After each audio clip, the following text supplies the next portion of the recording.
ver acá.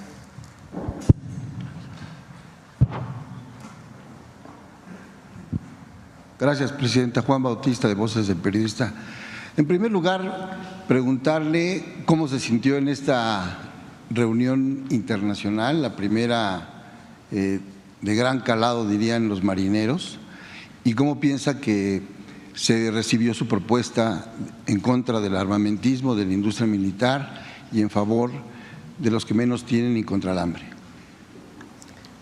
Pues México es un gran país, somos un gran país y siempre la presencia de México es bien recibida en estos foros internacionales.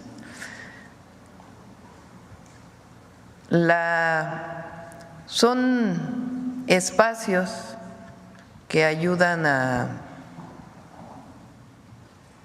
las reuniones bilaterales para hacer acuerdos y además pues la propia reunión del G20, que en este caso tuvo muchos invitados, países invitados que no son parte del G20, entonces en realidad fue una reunión que se llama multilateral porque vienen muchos países, muy importante.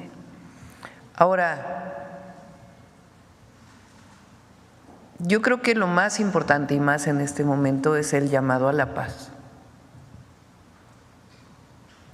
Y no solamente vino de México, sino de muchos países, particularmente de América Latina, pero también de otras regiones del mundo.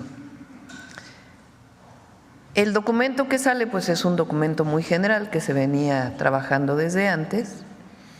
Nuestra propuesta pues tiene que ver con, fíjense, destinar el 1%. Son 2.4 billones de dólares que se destinaron en el 2023. Nosotros en México llamamos billones a los millones de millones, 12 ceros. En otros países esos son trillones, por ejemplo en Estados Unidos se le dice trillones porque ellos no tienen los miles de millones. Entonces, para quien lo mide de esa manera estamos hablando de 2.4 trillones de dólares. México ya destina 1.700 millones de dólares. El próximo año van a ser cerca de 39,000 millones de pesos para el programa Sembrando Vida. Y recuerden que estamos apoyando a través de Amexid a familias en Guatemala, El Salvador y Honduras para demostrar que cuando se apoya a las familias y se atiende a las causas, disminuye la migración. Es una visión humanitaria. Entonces, la propuesta, el planteamiento es 1%, solo el 1%, destinarlo a 6 millones de sembradores y sembradoras que van a permitir sembrar lo que representaría, por ejemplo, de 3 a 4 veces la superficie de Dinamarca o de 3 países centroamericanos juntos. Entonces es una propuesta que contiene una visión pacifista, una visión ambientalista y una visión de justicia social. Entonces, en esta reunión del G20 fue bien recibida y la idea es que el canciller lo pueda seguir promoviendo en otras reuniones multilaterales. Ahora, el llamado hoy siempre pues es a la paz, a que los conflictos bélicos no resuelven nada, para eso está hecha la política internacional y los organismos internacionales. Entonces, pues es un llamado también a la paz que vino de muchos países. Fue una reunión importante, interesante,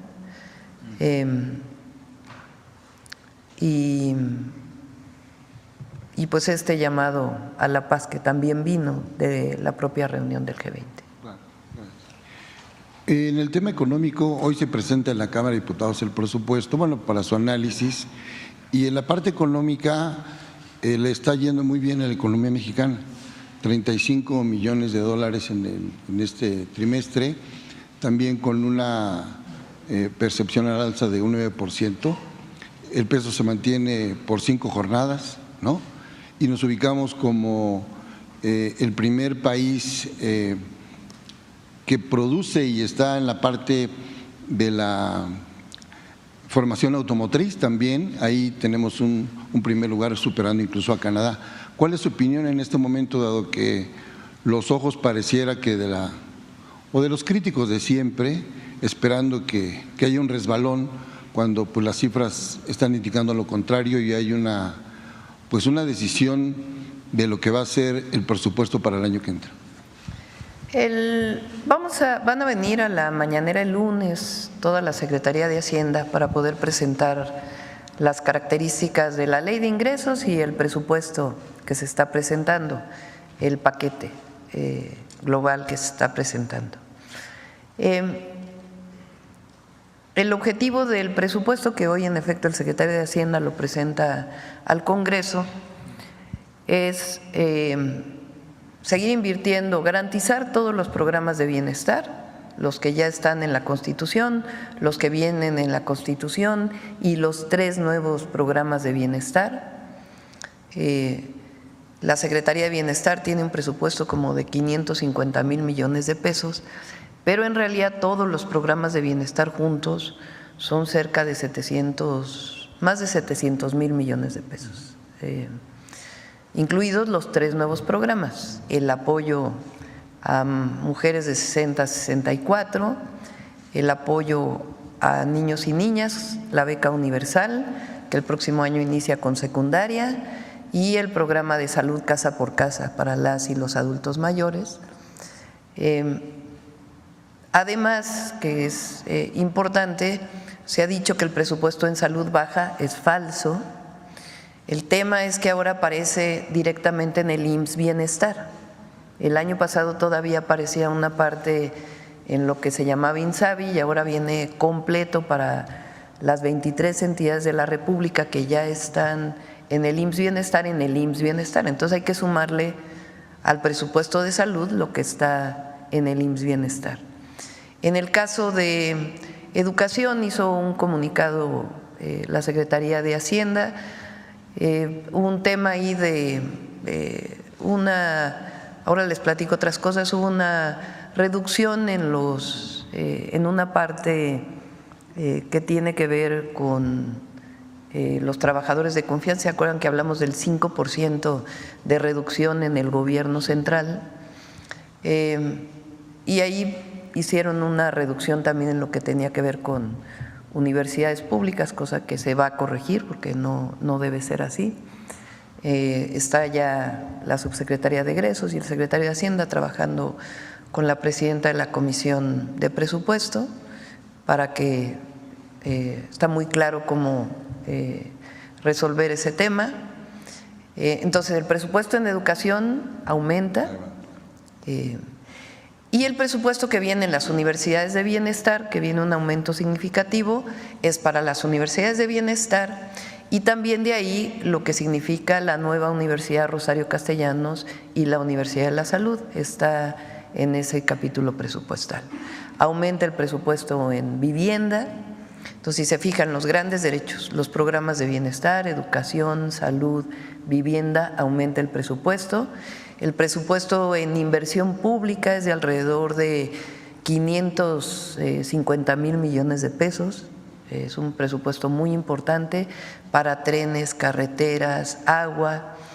Esta disminución que se ve en el presupuesto de medio ambiente tiene que ver con que con agua, está asociado a medio ambiente, y terminan todas las obras estratégicas del presidente López Obrador, que fueron 15 obras estratégicas, y este año, el 2025, pues inician las nuevas obras estratégicas. Entonces, una parte pues es los proyectos ejecutivos, entonces ahí hay una pequeña disminución que tiene que ver con esto, pero está contemplado los proyectos estratégicos de los que habíamos hablado. En carreteras también se terminaron los proyectos estratégicos, tiene que haber una parte para los proyectos ejecutivos, pero también hay presupuesto y está el presupuesto de los trenes para terminar Tren Maya, con el tren de carga, el interoceánico con la línea K, está el presupuesto para los nuevos trenes a Querétaro y a Nuevo Laredo y hacia el Pacífico, y el tren México-Pachuca ya está contemplado ahí. Entonces hay presupuesto de inversión. Ahora, ¿qué hacemos? Por ejemplo, tomé la decisión de que no aumente el salario en los 6 años que estemos aquí de la presidenta ni de todos los funcionarios, servidores públicos de confianza de alto nivel. No va a haber aumentos en términos ni reales ni nominales. Se mantiene el salario de la presidenta, de todos los secretarios, de todos los directores generales, de todos los jefes de unidad. Hay una disminución que no afecta a la operación en algunas áreas que todavía podían disminuir. Entonces es un presupuesto muy responsable. ¿Qué más? Por ejemplo, estamos estimando un crecimiento económico de alrededor de 2.3%. Hay quien dice que no va a ser así, sí va a ser así. Vamos a estar trabajando. El secretario de Economía tiene un portafolio de inversiones muy importante para México. Y además estamos trabajando en una serie de acciones de inversión mixta que son muy importantes. Se acabaron las viejas APPs, pero hay espacio para inversión sin perder soberanía, y otros esquemas de inversión que tenemos muy claros en distintas áreas de la economía nacional. No va a aumentar la deuda en relación al PIB. Este año hubo un ligero aumento de la deuda, entre otras cosas por el tipo de cambio y otros temas, pero no estamos planteando, es decir, se mantiene la relación deuda-PIB. En fin, este es en general el presupuesto que se está presentando y el déficit se plantea en 3.9% general y presupuestal de 3.1%. Entonces es un presupuesto muy responsable que hemos estado trabajando. Van a aumentar los ingresos por varias acciones que vamos a hacer sin necesidad de una reforma fiscal. Entonces todo eso va a presentar hoy el secretario de Hacienda y después vendrá también la comparecencia en su momento de la subsecretaria de Egresos. Entonces es un presupuesto muy responsable que estamos planteando. Gracias. Por último, un tema altamente sensible. En Voces del Periodista le hemos dado… por cierto, para terminar en efecto, o sea, nuestros adversarios, ¿qué quieren? Que le vaya mal a México, que le vaya mal al país. Ellos apuestan a que le vaya mal al país. O sea, en vez de estar haciendo planteamientos positivos, su objetivo es que le vaya mal a México, y no le va a ir mal, nos va a ir muy bien. A un mes de su gobierno, las cifras indican otra cosa en este momento, ¿no? Sí. Reforzando lo que usted está diciendo. Ayer presentó el canciller, el secretario de Economía, y el canciller está trabajando también muy de cerca en ello, de cómo aumentó en el último trimestre la inversión extranjera directa, y está la economía de México está bien. El Buen Fin fue, ya va a presentar las cifras también Profeco, y fue un momento en donde se ve pues que hay recursos en las familias mexicanas destinadas al consumo. Gracias, presidenta. Por último, comentaba que en Voces del Periodista le hemos dado mucho seguimiento a la voz ciudadana y a la denuncia. Algunos compañeros, incluso aquí también en sus portales, tienen este registro que ya aquí el secretario de Seguridad Ciudadana nos había expresado, de que todos los delitos han descendido menos el de la extorsión, incluso ha crecido en un 35%. Entonces aquí, presidenta, funcionarios, tenemos pruebas, tenemos nombres, tenemos las cuentas bancarias, tenemos los testimonios de los individuos que han estado extorsionando a los ciudadanos, y uno de ellos es este señor que se llama Arturo Medina Montoya, se hace pasar por Investigación Nacional Antifraude. Todavía le comuniqué el día de ayer que cómo le iba a hacer para resarcir el monto que le he estado exigiendo a varias personas semanalmente de 20,000 pesos para reponerle, según esto, lo defraudado. Y vemos que hay una complicidad de los bancos. Hay otra demanda que tiene ahí el Banorte, donde un particular, pues un abogado está llevando esos casos.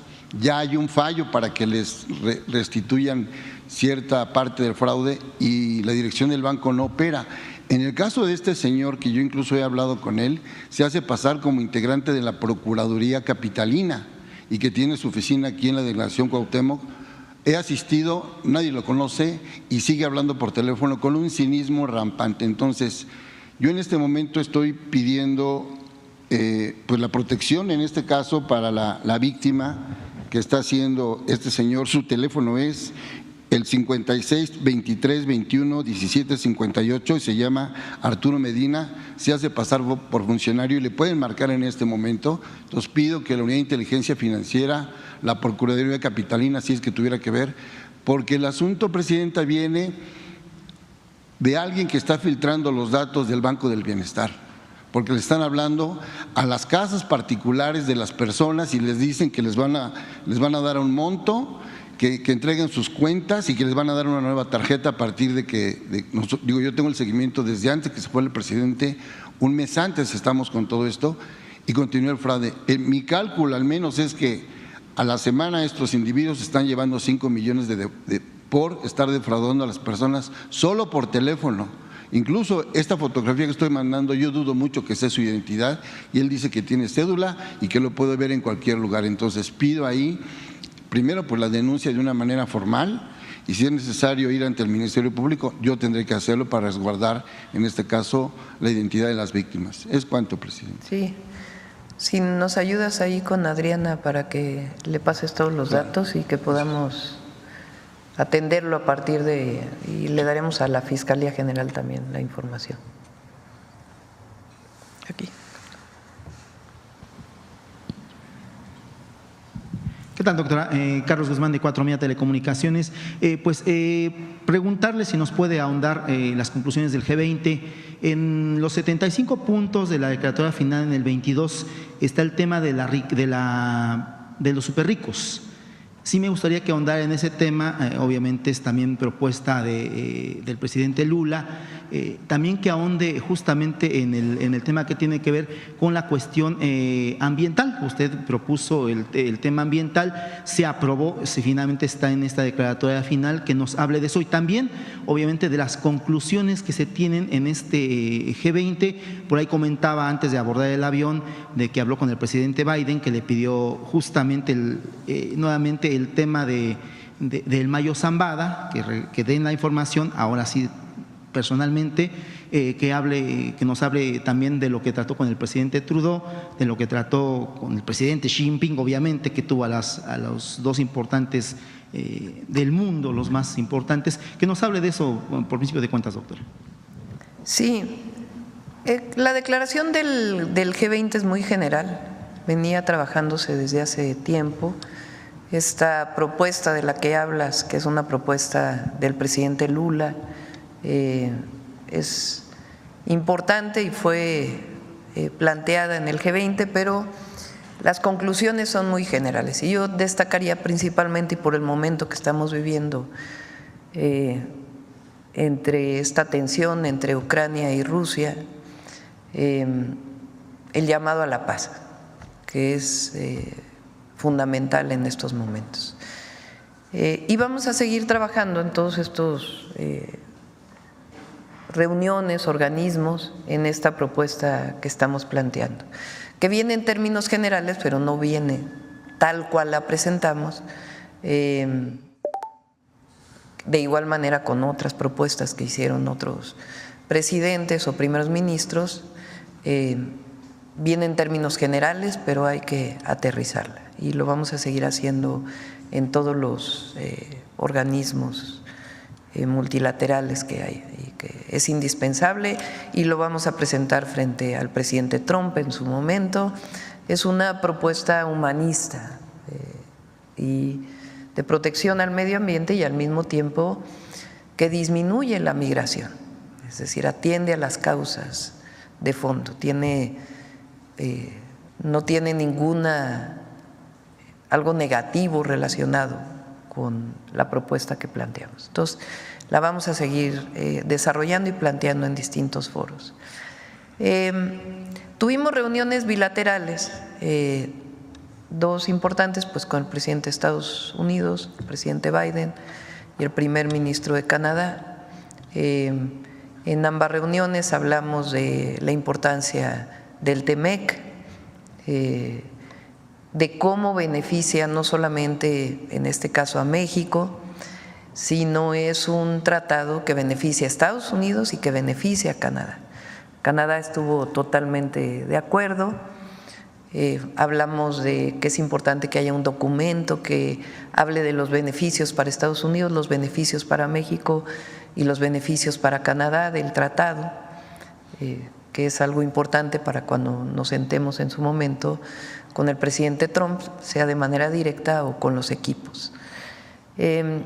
Hablamos también pues de el privilegiar la relación comercial entre América del Norte, con lo cual pues estamos de acuerdo, y al mismo tiempo pues tener relaciones comerciales con otros países del mundo. En efecto, al presidente Biden le planteé que era importante para México tener toda la información relacionada con la reciente captura. Le escuchó, no tuve una respuesta directa, pero escuchó la propuesta y me dijo que lo iba a revisar.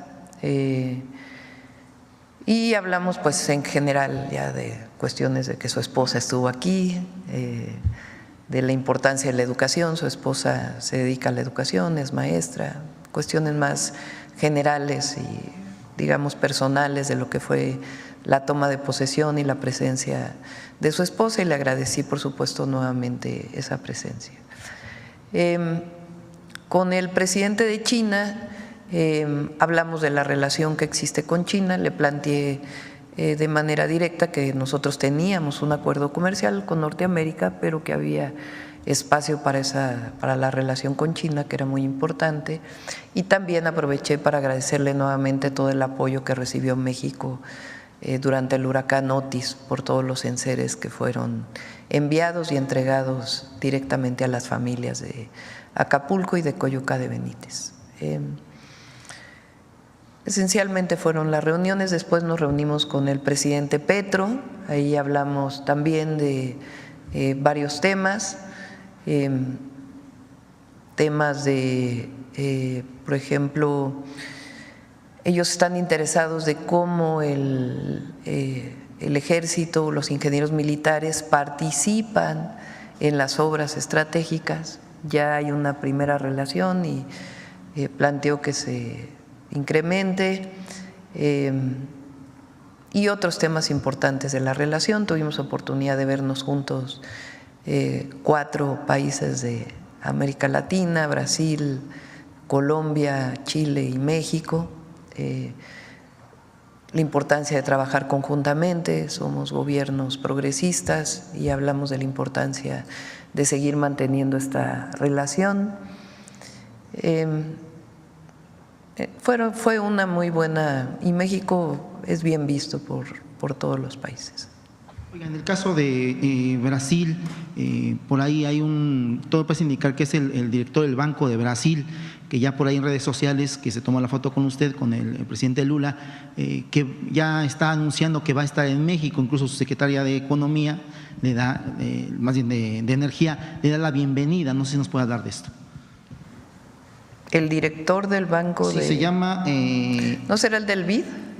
Jan Wolfing o Wolfing.